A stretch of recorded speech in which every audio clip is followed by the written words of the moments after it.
Bonjour et bienvenue dans cette capsule dans laquelle j'espère vous trouverez des clés de compréhension, des pistes de réflexion et surtout des outils à votre disposition pour vous accompagner sur votre chemin d'évolution. Ce que je vous partage dans cette vidéo est le fruit de ma guidance intuitive et de mon parcours personnel. Par cela, mon intention est de vous offrir des messages susceptibles de vous soutenir et de vous ouvrir à d'autres plans de conscience soutenus par l'énergie d'amour. Vous trouverez ce message d'introduction avant chaque vidéo de cette playlist, ce qui me permet de ne pas me répéter. Toutefois, si vous souhaitez aller directement au tirage, je vous invite à vous référer au timing pour y accéder rapidement.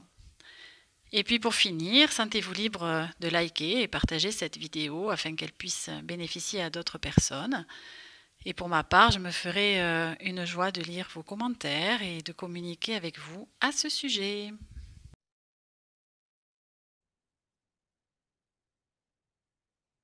Allez, ceci étant dit, je procède au tirage pour voir quel est le sujet du jour que nous allons traiter.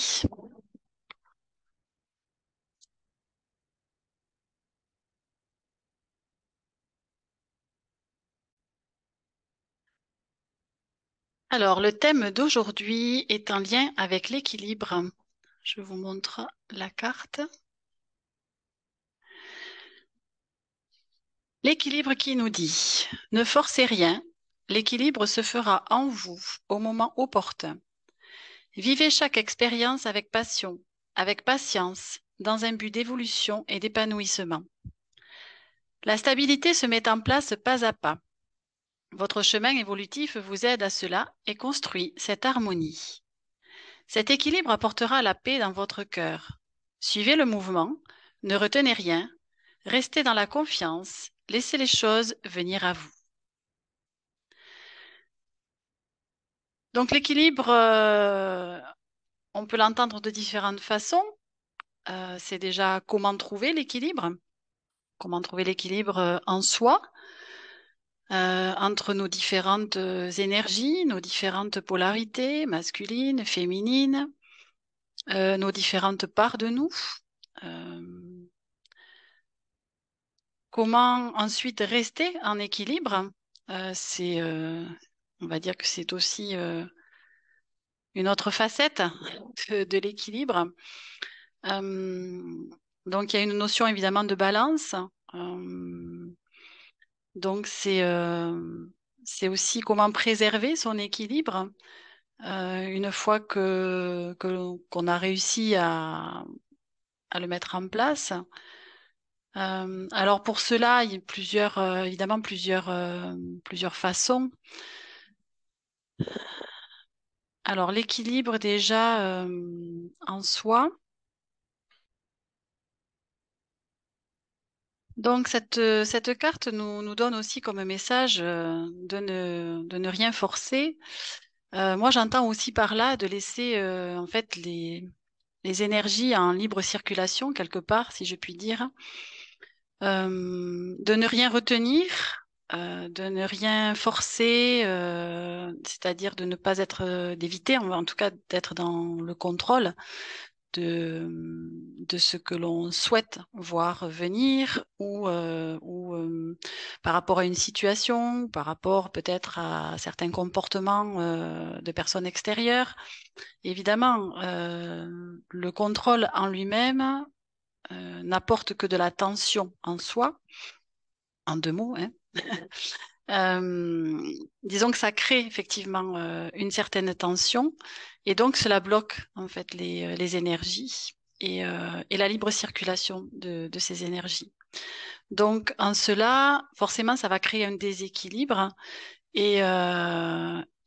forcément, on va le ressentir à un moment ou à un autre en fonction du domaine concerné aussi.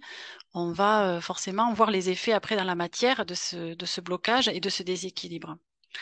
Donc, ce qu'il est préconisé par ce message là aussi, c'est de laisser, on va dire, cet équilibre s'instaurer. Euh, alors par lui-même, c'est-à-dire que d'avoir suffisamment confiance aussi en ce que la vie peut nous apporter et de ce qu'elle a de meilleur pour nous et pour chacun d'entre nous, pour lui faire suffisamment confiance par rapport à ce que, aux événements qu'elle place sur notre chemin, en fait. Et, euh, et ça me renvoie forcément à la notion de que tout a sa raison d'être et tout est à sa juste place et au moment juste. Et donc, si on part de ce principe-là, effectivement, en tout cas pour ma part, moi ça m'a permis en fait de prendre suffisamment de recul pour euh, pour me dire que je ne suis pas seule aux commandes et que justement une intelligence universelle qui régit quand même le cosmos, les planètes et l'harmonie dans tous ces systèmes. Euh, et donc cette énergie qui nous a aussi donné la vie. Si on part du principe que lui laisser la main n'est forcément euh, que, que meilleur pour soi, eh bien, c'est sûr en tout cas, moi, pour ma part, j'ai eu tendance à, à pouvoir me laisser aller beaucoup plus facilement et à accepter surtout les événements qui se présentaient à moi et qu'ils soient agréables ou non, voire même les épreuves ou les difficultés qui se sont présentées également. Donc, c'est cette reliance qu'on peut avoir avec cette énergie de vie. On peut l'appeler de différentes façons. Moi, j'aime bien l'appeler ainsi.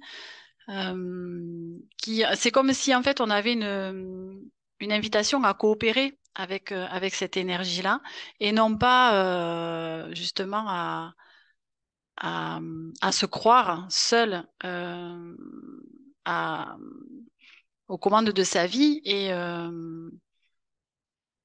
justement à se sentir frustré quand les choses ne vont pas dans le bon sens ou dans le sens que l'on souhaite. C'est c'est un sentiment que l'on peut s'éviter aussi, bien que après ça n'évite pas forcément parfois la peine ou la douleur émotionnelle sur l'instant, mais ça permet de passer, on va dire, beaucoup plus peut-être rapidement à autre chose et à dépasser justement la difficulté du moment. Et cet équilibre, ben, il reste de toute façon effectivement, on va dire, fragile. En tout cas, dans certaines phases de vie, tant qu'on l'a pas réellement, on va dire, trouvé, c'est quelque chose qui peut être mis à mal forcément avec les événements extérieurs, par exemple, euh, les situations auxquelles on est confronté et le comportement peut-être des autres personnes ou de ce qu'ils peuvent aussi nous renvoyer, que ce soit dans leurs paroles ou dans leurs actes. Et donc pour autant, moi j'ai envie de dire aussi que cet équilibre, il est important à trouver en chacun de nous euh, par le fait d'être suffisamment en sécurité soi-même, hein, je dirais. Cette sécurité de base que l'on peut travailler, que l'on peut faire grandir en soi euh, par différents moyens et qui est en lien aussi avec ce chakra racine là, qui est vraiment très lié à ce sentiment de sécurité de base qui va correspondre en fait à un socle solide sur lequel on peut s'appuyer pour justement trouver cet équilibre en soi. Et, euh, et donc, ce qui permettra, une fois qu'on a trouvé cette sécurité intérieure, que cet équilibre ne soit plus aussi fragile, je dirais, et aussi tributaire de l'extérieur. Voilà. On va pouvoir on va dire le stabiliser plus ou moins, hein, évidemment en fonction des jours, des humeurs, de ce que l'on traverse aussi sur l'instant, des épreuves aussi que la vie met sur notre chemin, etc. Mais en tout cas, on aura beaucoup plus de facilité à garder cet équilibre comme un funambule, hein, si vous voulez, voilà, qui avance sur un fil et qui est de toute façon, voilà, un petit peu porté d'un côté ou de l'autre en fonction des pas qu'il fait sur ce fil. Alors là, l'invitation qui nous est faite pour nous aider justement à trouver cet équilibre. Alors, a priori, ça va passer par le cœur, par ce sentiment, cette énergie plutôt qu'un sentiment, cette énergie d'amour que l'on peut, euh, que l'on peut se porter à soi déjà, parce que il me semble, en tout cas, c'est ma réalité, mon expérience qui m'a fait comprendre qu'avant de pouvoir aimer quelqu'un, il était essentiel que je puisse m'aimer moi-même. En tout cas, dans toutes les dimensions de mon être, puisque sans cela, en fait, ce que je cherchais chez l'autre était quelque chose qui venait me combler, en tout cas combler un vide en moi. Et donc, ça mettait aussi une pression à mon partenaire de venir combler quelque chose chez moi que je sentais qui était manquant. Alors que une fois que j'ai appris effectivement à, en fait, à me donner, à m'offrir tout ce que je pouvais donner aux autres en termes de générosité, de cœur, de tout ce que je pouvais effectivement donner avec le cœur. Et bien, quand j'ai compris que je pouvais aussi me l'offrir à moi et me remplir de ça, et c'était un juste équilibre aussi entre le donner et le recevoir, puisque ça me permettait de ne plus attendre non plus que quelqu'un le fasse pour moi, mais bien que je le fasse moi-même, selon mes propres besoins, mes propres envies, selon aussi le moment dans lequel j'en avais besoin, et par les moyens aussi qui étaient les miens. Donc, comme je dis, qui mieux que soi, c'est ce qui est bon pour soi. Donc, donc en fait, tout ce chemin de retour à moi et d'estime de moi, de retrouver cet amour et cette estime pour moi. Évidemment, ça s'est pas fait du jour au lendemain. Ça a été un processus, un chemin que je vous invite aussi à parcourir. Et je pense que si vous y êtes déjà, voilà, l'invitation, c'est que de le poursuivre, bien évidemment. Euh, et surtout de ne jamais s'oublier dans l'histoire, ou en tout cas dans une relation, quelle qu'elle soit, hein, qu'elle soit amicale, sentimentale, professionnelle. Euh, voilà, on a toute la légitimité, quelque part, d'exister et de recevoir autant que une autre personne, quelle qu'elle soit. Pour moi, en tout cas. Donc,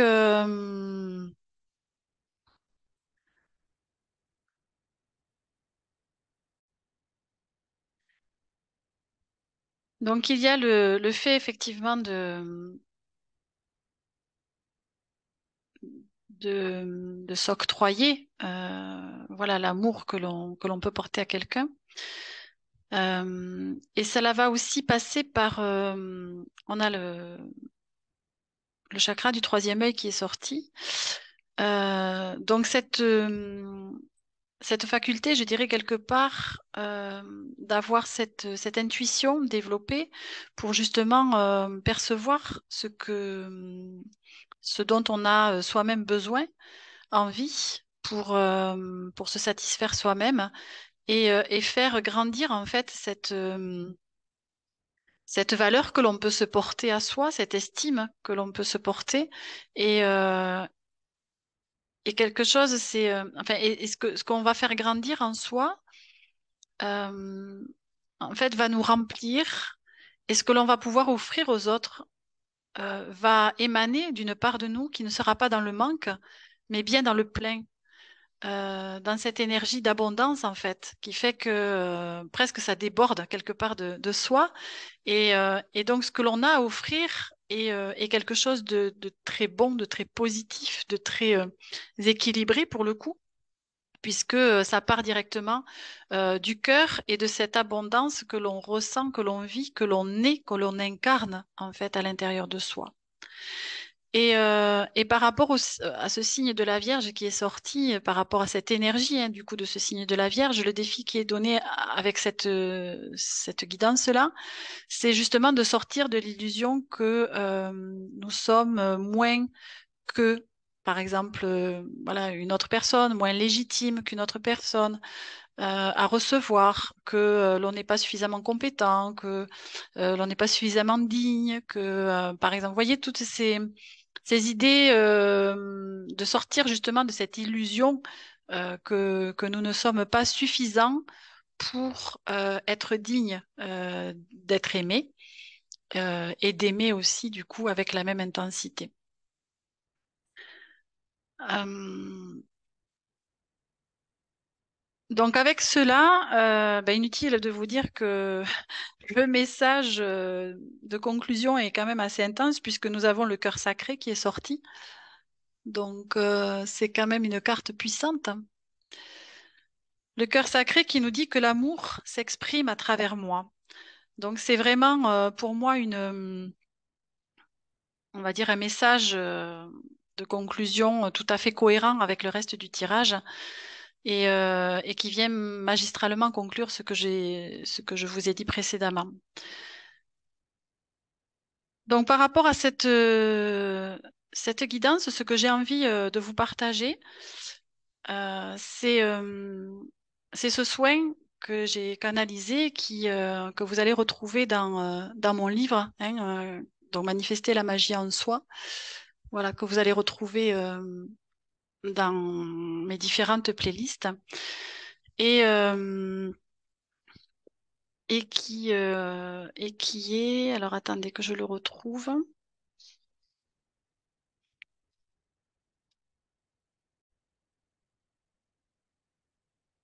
Donc, ce soin s'intitule Je m'offre ce cadeau, celui de me chérir comme le plus précieux des trésors. Se chérir, se choyer, se chouchouter, ne sont-ils pas des mots qui invitent à prendre soin de soi, à se faire du bien? En cela, les façons sont multiples et variées. Il y a ceux qui vont prendre un bon bain chaud aux senteurs exotiques et romantiques. D'autres préféreront faire les boutiques ou un pique-nique. D'autres se calfeutreront sous la couette avec un bon livre ou apprécieront simplement le luxe de regarder défiler le temps sans contrainte ni culpabilité. Peu importe ce que chacun choisit pour s'occuper de lui. Accepter déjà l'envie pour se l'autoriser, sans éprouver le regard amer d'avoir fait de soi une priorité. Qu'y a-t-il de plus important que soi? J'entends certains élever leur voix et dire penser ainsi est du pur égoïsme. Rien de tel que cela. Je vous propose ici une vision différente de l'amour de soi. Réfléchissons un peu à la nature de la plupart de nos relations, qu'elles soient amicales, sentimentales ou professionnelles. En règle générale, j'ai deux façons de les aborder. Soit je fais passer mes propres désirs avant ceux des autres, et là je me situe plus du côté de l'égoïsme, soit je fais passer les besoins des autres avant les miens, et là je suis dans le sacrifice. Nous passons donc une bonne partie de notre vie, pour ne pas dire la totalité, si nous n'en prenons pas conscience, à fonctionner ainsi entre ces deux états. Cependant, si nous cherchons à avoir des relations plutôt harmonieuses, nous allons tenter de trouver un équilibre entre l'égoïsme et le sacrifice. En effet, ces deux comportements ne nous donnent à vivre que de la disharmonie, voire de la souffrance dans nos relations aux autres. De toutes les façons, cette recherche d'équilibre se fera au prix d'énormes efforts et dépenses énergétiques. Alors comment vivre des relations saines et harmonieuses avec mes pairs? Je peux m'appuyer bien sûr sur différentes techniques de communication, mettant en exergue les freins et les atouts de la bonne réceptivité des messages entre les personnes. Je suis également invitée à respecter les codes de bonne conduite, de respect et de politesse qui facilitent grandement la qualité d'une relation. Je peux ainsi utiliser les pratiques de communication non violente et bienveillante qui font déjà entrer l'autre dans ma perception que cet autre est l'égal de moi et que le considérer ainsi me rapproche un peu plus du langage du cœur. Mais pour parler ce langage, encore faut-il que j'aie une estime de moi suffisamment bonne pour m'accorder le droit d'être respectée et validée dans ce que je suis. Suis-je assez digne pour mériter ce respect? Et cet autre, que je traite parfois avec dédain et moindre importance que ma propre personne, c'est en fait moi-même que je ne considère pas plus.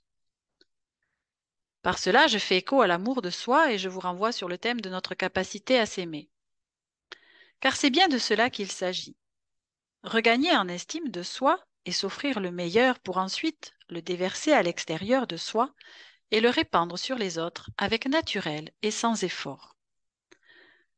Je vous parle ici de cet amour doux et bienveillant avec moi, celui qui me rassure dans ma dignité et mon droit à être respecté. Cet amour qui fait que je m'accepte sans condition dans mes meilleurs aspects comme dans mes imperfections. Celui qui me permet de m'accorder les plaisirs de la vie et le repos, juste par envie, sans culpabiliser. Cet amour qui me permet d'être suffisamment à l'écoute de mes besoins pour leur laisser le droit d'exister et d'y répondre autant que possible. Ou bien encore cet amour qui m'autorise à me faire passer en priorité, en exprimant à l'autre mon choix en toute bienveillance, en sachant que ce que j'accepte pour moi, je l'accepte pour l'autre. J'apprends ainsi, petit à petit, à prendre soin de moi comme j'ai à cœur de prendre soin des autres, dans une relation d'égal à égal, dans l'authenticité et la bienveillance. Parce que je sais que ce que je m'offre en me faisant ce cadeau précieux, j'aurai à cœur de le partager avec la même intensité. C'est ainsi qu'en faisant de moi ma priorité, je peux offrir à l'autre mon trésor pour une relation harmonieuse et de qualité.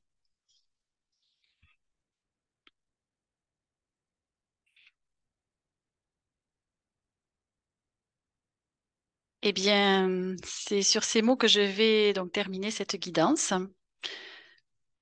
Je vous souhaite de trouver cet équilibre, de le préserver, de le partager aussi, et surtout de faire de vous votre priorité et de ne pas oublier que vous êtes précieux et précieuse et que ce monde a grand besoin de vous.